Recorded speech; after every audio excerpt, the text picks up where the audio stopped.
bienvenue pour cette nouvelle vidéo, je viens vers vous et vous allez voir qu'aujourd'hui il y a sacrément de boulot. On va commencer la transition du potager vers l'automne, vers l'hiver même. Alors la problématique c'est que le potager est encore très plein, mais j'ai des cultures qui arrivent vraiment à maturité, qui sont prêtes à être récoltées. Ça va libérer de la place et puis on va enchaîner illico presto avec une dizaine d'autres cultures. Ce sont essentiellement des plants dont je me suis dépanné chez un petit producteur du coin. En été, moi j'ai un peu de mal à faire mes propres semis, c'est beaucoup de travail, beaucoup de responsabilités. Je ne suis pas tout le temps au potager et c'est le petit pourcent de semis que je préfère laisser faire à d'autres mieux que moi et je me dépanne avec des petits plants. Donc on va voir de la betterave, des choux, des blettes, on va voir des semis quand même qu'on va devoir faire maintenant, de salades, de carottes, de haricots, plein de choses pour vraiment espérer en fait des récoltes d'automne et d'hiver. Les cultures elles mettent 2 mois, 3 mois, 4 mois, 5 mois, 6 mois à se développer. Il y a encore 2-3 mois là, de belle douceur devant nous. Donc c'est vraiment le moment pour implanter tout ça et vraiment faire cette transition, quoi. Le potager va vraiment se chambouler une nouvelle fois. Vous savez que j'aime bien voir ça comme un tableau vivant. Le tableau va encore évoluer. Alors je vous propose dans cette vidéo de voir comment implanter ces 10 nouvelles cultures au mois d'août au potager.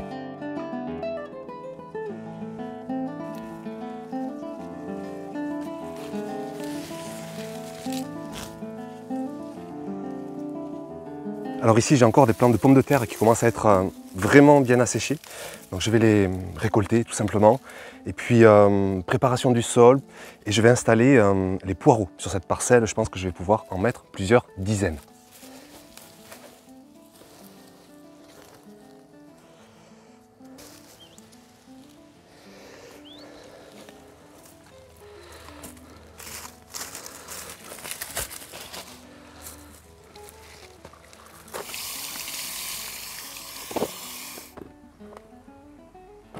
Maintenant que j'ai libéré un peu de place, je vais bien dépailler, bien niveler le sol, travailler sur les 20 premiers centimètres.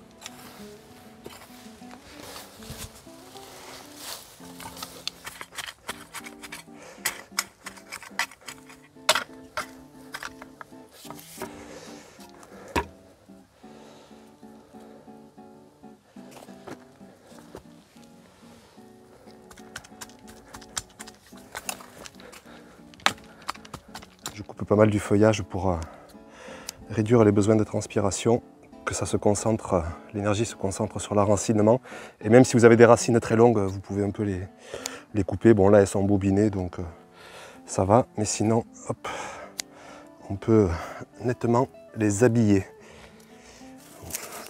À la rigueur, je dois les faire comme ça. Hop, ça ira plus vite.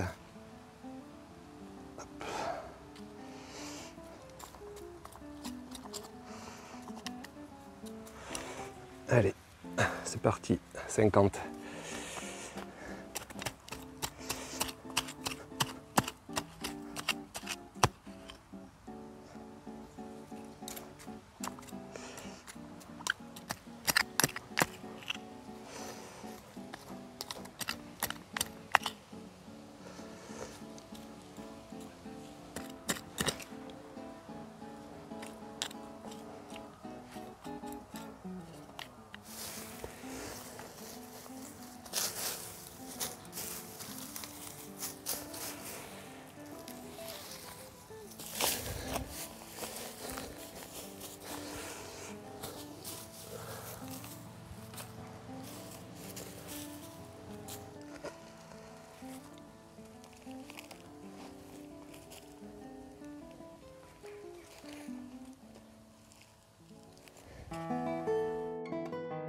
Pour les carottes, je vais me mettre au pied de mes haricots grimpants.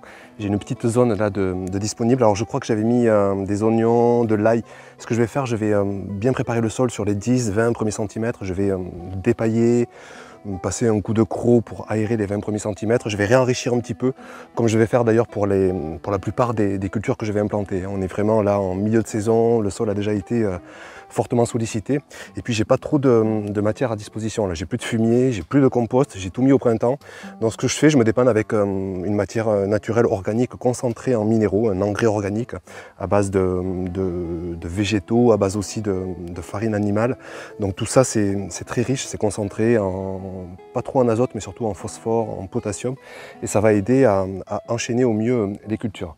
Donc préparation du sol, semis de carottes toujours dans une petite tranchée avec du terreau, tellement les graines sont fines, tellement le semis est capricieux. Je mets un petit peu de terreau au fond. Je vais en mettre aussi un petit peu par-dessus les graines. Et on aura tout le mois d'août. Alors il faudra par contre maintenir le semis humide, ce sera la plus grande difficulté au mois d'août s'il fait chaud. Il faudra peut-être arroser tous les jours. Je suis quand même ici un petit peu ombragé, donc ça ira. Et puis donc août, septembre, octobre, et on devrait avoir des carottes cet automne. J'ouvre mes 2 sillons et ensuite je les remplirai un petit peu de terreau.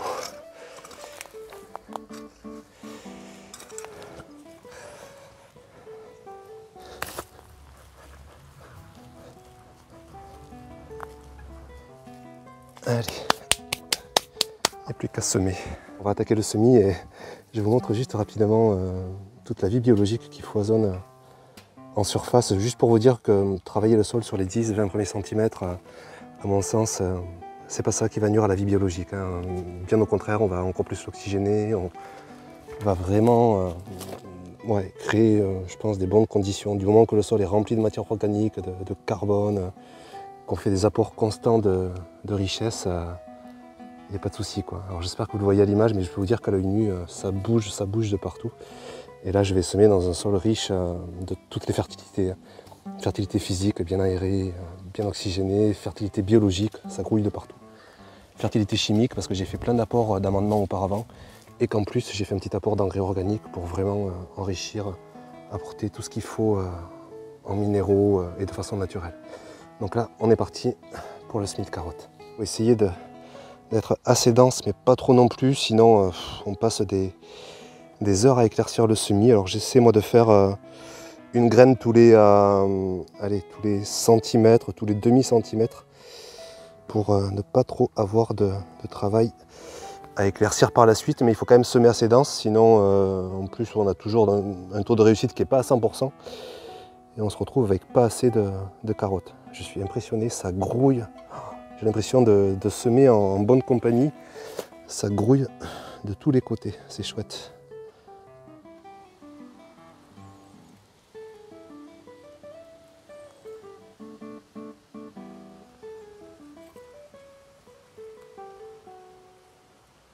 Bon, ben, une fois que j'ai semé, je recouvre là aussi avec du terreau. Un bon centimètre, pas plus, hein, même un demi-centimètre, qu'on ne voit plus les graines. Je vais tasser, je vais arroser, et puis voilà, pour le semis de carottes. Il n'y aura plus qu'à maintenir tout ça humide pendant quelques semaines, surtout le mois d'août, après ce sera plus facile.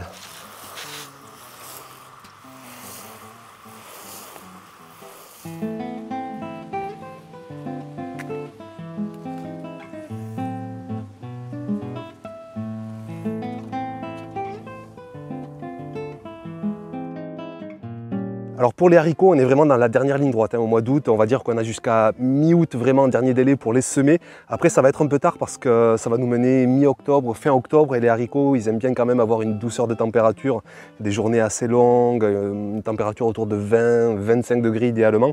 Et dans les régions les plus froides, rapidement, ces températures vont disparaître au mois d'octobre. Donc il faut semer début août, mi-août, allez, fin août, dernier délai dans les régions les plus douces. C'est une culture qui n'est pas très gourmande, hein. C'est une légumineuse, donc je vais quand même mettre un petit peu d'engrais organique, mais vraiment un tiers de dose de ce que j'ai pu mettre avec les carottes, ça suffira largement.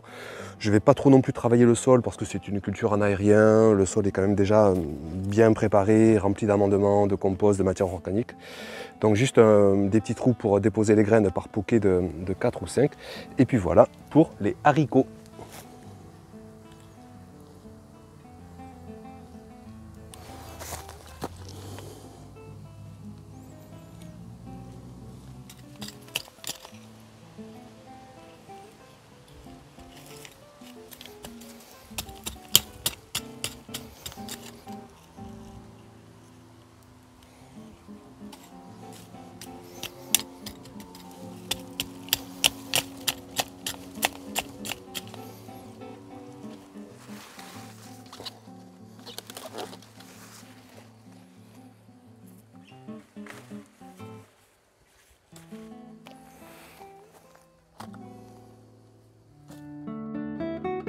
Les betteraves, c'est aussi une culture qu'on peut largement implanter au mois d'août au potager. Là, ce que je vais faire, je vais libérer un petit mètre carré où il y avait des maïs. Et ça y est, ils arrivent à maturité. Il y a plein de fourmis, mais ça ne devrait pas empêcher d'avoir, par exemple ici, un bel épi. Ben non. Alors c'est marrant, il a été, je sais pas, trop marrant, il y a juste quelques grains. C'est dommage parce que c'est dommage parce qu'ils sont très bons, mais tant pis, il n'y aura pas une grosse quantité. Je ne sais pas ce qui s'est passé. Ça arrive par moment de ne pas avoir les récoltes espérées. Bon, mais tant pis, je vais libérer la place. Et ce mètre carré donc, va être mis à profit maintenant pour les betteraves. Et je vais en implanter facilement une dizaine sur un mètre carré.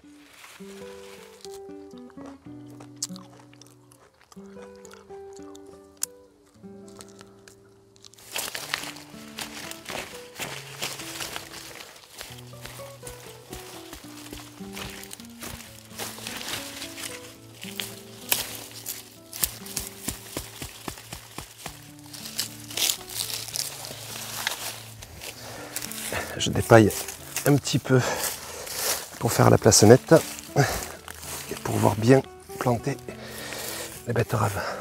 Alors pour les betteraves, encore ce printemps, j'ai fait un essai concluant sans démarier les plants. Vous savez que ce sont des glomérules qu'on sème avec les betteraves. Ça génère 2-3 plants. Soit on les démarie, on les plante séparément, soit on peut les laisser et chaque betterave va grossir côte à côte. Ben là, je vais les laisser avec un sol bien riche. Là, chacune va pouvoir bien se développer. Allez, on plante.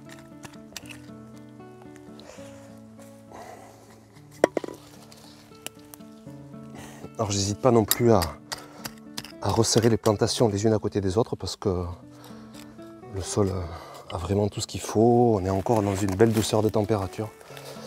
Ça va vraiment bien pousser. Donc on serre bien les plantations. Ça devrait bien le faire.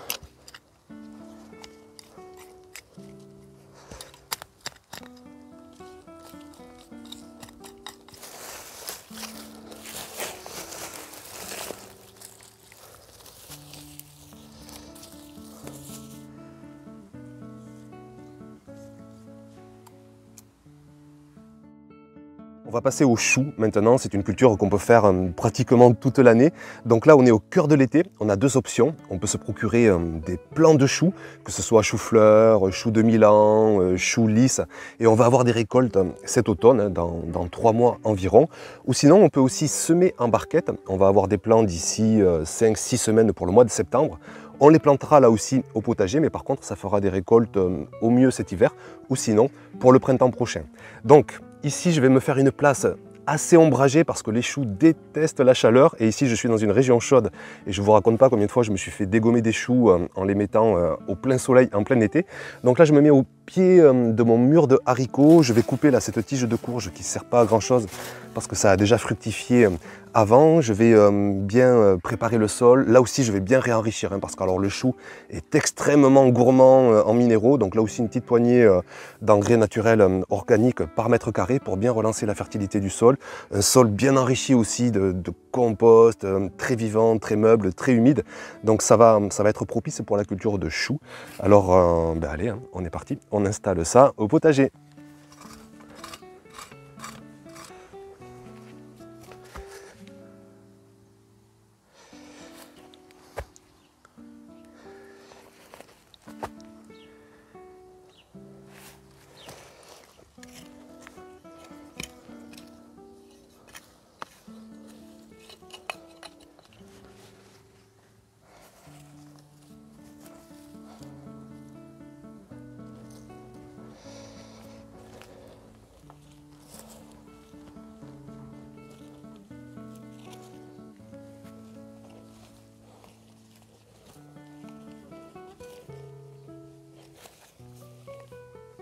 Si les températures sont autour de 30 degrés, j'hésite pas à arroser tous les 2-3 jours.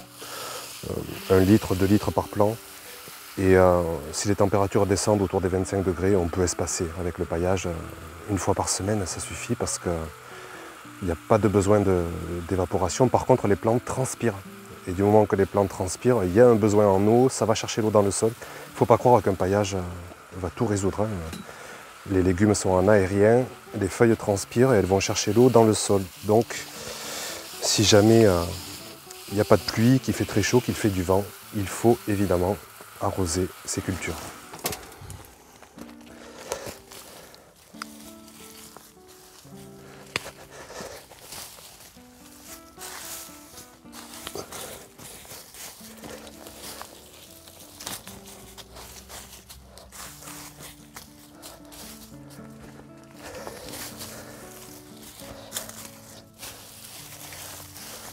Voilà pour ce premier rang de choux, bien d'autres vont prendre la place petit à petit dans le potager.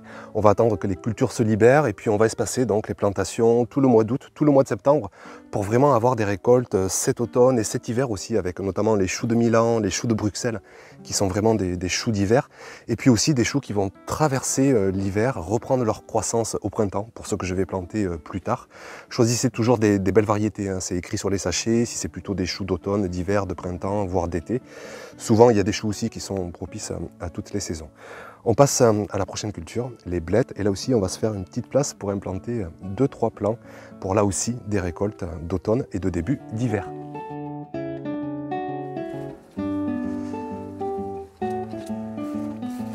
On passe aux blettes maintenant, une culture qu'on peut implanter pendant plusieurs mois au potager. Les premières, je les ai mis ce printemps, elles m'ont donné déjà des belles récoltes. On peut aussi en implanter en plein été. Pareil, on va faire attention à la chaleur, on va bien les arroser, on peut les mettre à mi-ombre idéalement. Moi ici, je vais me mettre justement dans un contexte de mi-ombre. Je vais me mettre à côté d'une grosse citronnelle et j'ai encore des patates ici, donc je vais libérer la place, je vais les récolter. Ça va me faire 1 mètre carré, de quoi implanter 3 beaux plants de blettes. La place est libérée, un petit mètre carré, quelques patates supplémentaires pour la saison froide. Donc je vais planter mes 3 plants de blettes, j'ai même un peu plus de place. Je vais en profiter pour, je crois qu'il me reste quelques betteraves ou un plant de choux, je vais voir, mais en tout cas, je ne vais pas laisser un moindre espace de libre. Et puis je repaille bien conséquemment, j'ai plein de résidus végétaux, restes de culture, du broyat. Comme les fèves, c'est en aérien. Je vais repailler. Et puis niveau fertilité, je vais juste mettre un petit peu d'engrais organique, mais c'est un légume feuille, donc c'est surtout de l'azote qu'elle va réclamer, de l'azote, de l'eau. Donc plutôt un arrosage à l'urine diluée, pour bien booster le début de croissance. 1 litre d'urine dans 10 litres d'eau. Un sol toujours pareil, je me répète 1000 fois, humide, composté, paillé, organique. Et là aussi ça va le faire pour avoir des belles récoltes d'ici quelques semaines.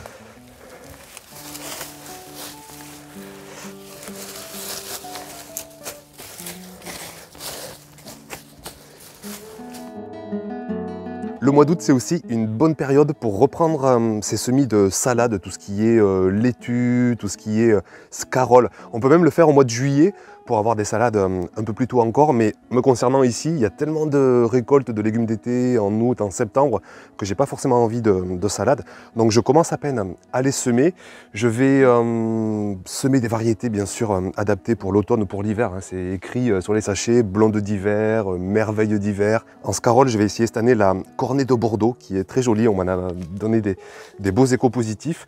Donc je me mets dans un endroit vraiment bien ombragé parce qu'il fait encore chaud, les semis risquent d'avoir trop chaud au plein soleil. Donc là je suis dans un endroit bien à l'ombre du cabanon, de la haie plein sud. Le soleil va être très peu présent, donc bonne douceur de température, bonne lumière, mais pas trop chaud.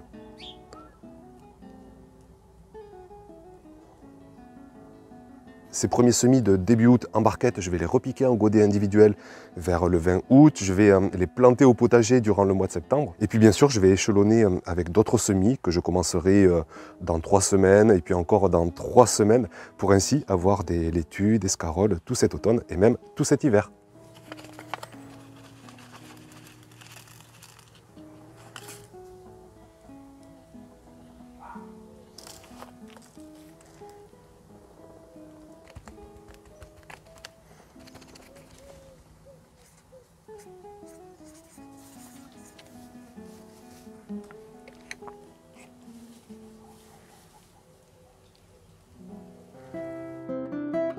Pour les 3 dernières cultures à implanter au potager au mois d'août, je vais me servir des images d'archives parce que c'est encore trop tôt ici dans une région chaude pour les implanter. Je pense aux épinards, aux navets, aux radis d'hiver, même les radis rouges. Ce sont des cultures pour lesquelles vraiment il faut des températures moins chaudes, il faut une humidité ambiante assez conséquente. Et pour l'instant, ce n'est pas du tout le cas. On a beaucoup trop chaud, il fait beaucoup trop sec et ce serait vraiment inutile de semer dans ces conditions. Donc je vous mets des images d'archives pour vous illustrer ces semis d'épinards, de radis, de navets. Vous pouvez bien sûr les lancer dans les régions les plus fraîches, dans les régions les plus humides, c'est l'avantage. Hein. Là vous avez un climat propice, vous attaquez plus tôt. Hein. Au printemps c'est moi qui démarre le premier, mais là pour les semis d'automne c'est vous qui démarrez les premiers parce que vous avez un été moins long et vous avez une douceur de température plus fraîche qui arrive plus tôt. Donc allez-y, foncez, et puis pour des régions au climat plus chaud, patientez mi-août, fin août, voire même le mois de septembre pour envoyer vos premiers semis de navets, d'épinards, de radis, et pour vous récolter 6, 7, 8 semaines plus tard. Voilà pour cette vidéo, merci comme à l'habitude pour votre attention, et on se retrouve très vite pour continuer de partager cette pleine saison. À bientôt, ciao.